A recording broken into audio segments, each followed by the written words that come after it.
A lo largo del desarrollo de la literatura peruana, diversos autores nos han legado obras que han permitido conocer y comprender la realidad del Perú y de su población. Es precisamente en la población donde se ha podido advertir el tratamiento diferenciado y segregador que se ejercía sobre el sector indígena. Viéndolo en retrospectiva, esto ha ido cambiando con el tiempo, no por azar o gratuitamente, ni tampoco completamente.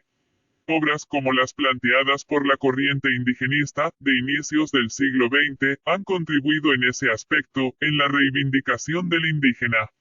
Este es el caso de la obra Los perros hambrientos del escritor peruano Ciro Alegría, publicada entre los años 1939 y 1940.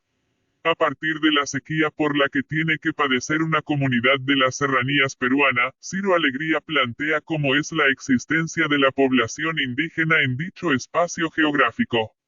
En el capítulo 23, Voces y gestos de sequía, presenta este dramático hecho y a sus protagonistas afrontándolo con gran realismo y valor. La narración de este capítulo comienza con la procesión de la comunidad que, a pesar de haber pasado ya 10 días, no avisora la llegada de la lluvia. El autor recurre a este hecho para dar a conocer el rasgo religioso del poblador indígena que, además, está en íntima relación con la naturaleza. Menciona ello para que se pueda comprender cómo se configura la cosmovisión andina, Dios, naturaleza y vida humana, y cómo confluyen estos elementos. Ante este hecho, sequía y hambruna, presenta la existencia del indígena de un modo real, concreto y activo, como un ser dotado de cautela e ingenio. Narra además sobre sus angustias y temores, o cómo lucha y resiste ante estas adversidades. Sobrevivir situaciones como las descritas, en ese tiempo y espacio, equivalen ya a imponerse en dicho lugar, mérito y logro con el que reivindica al indígena. Narra cómo el trabajo humano ha quedado paralizado ante el accionar desfavorable de la naturaleza, afectando la fertilidad del campo y la productividad. La naturaleza puede permitir la vida, pero, a veces no resulta ser cruda y hasta adversa a ella.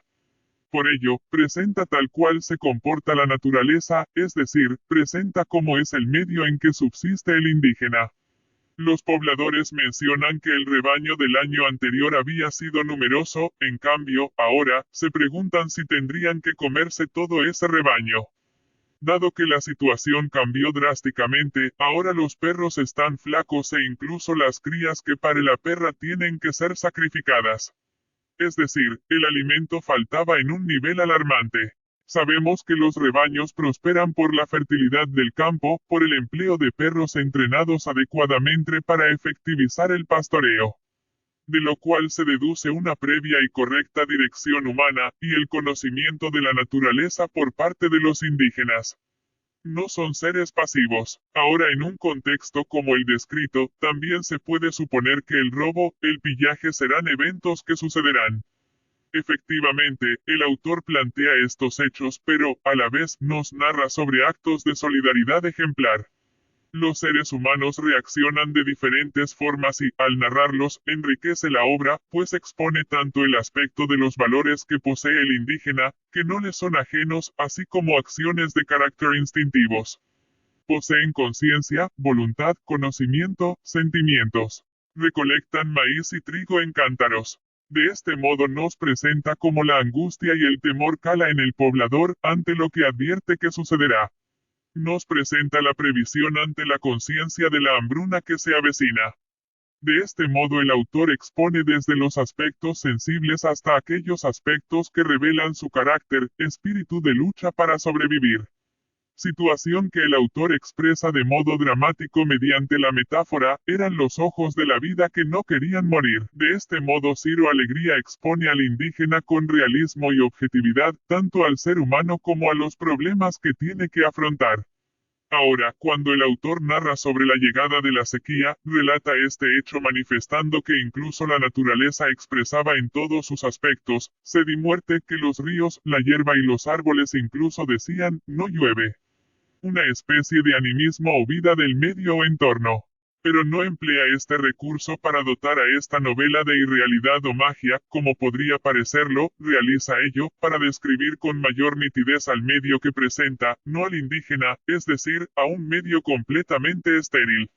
Por lo cual podemos deducir que este recurso es para transmitir o generar mayor intensidad de las sensaciones que una catástrofe como la mencionada, genera.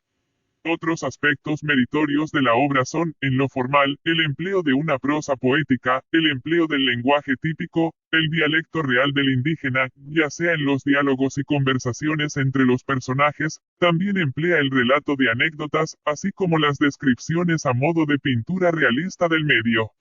Estas características revelan conocimiento o vínculo estrecho del poblador indígena y de su medio. Esta obra representa con notorio mérito a la corriente indigenista de la literatura peruana, puesto que primero, reivindica al poblador indígena, segundo, se desprende del tratamiento romántico o subjetivo que antes realizaba el indianismo sobre el indígena. Tercero, revela el conocimiento estrecho del poblador indígena y del medio en que habita, los Andes. Por todo ello es una obra valorable, por lo cual su lectura resulta no solo recomendable sino también necesaria.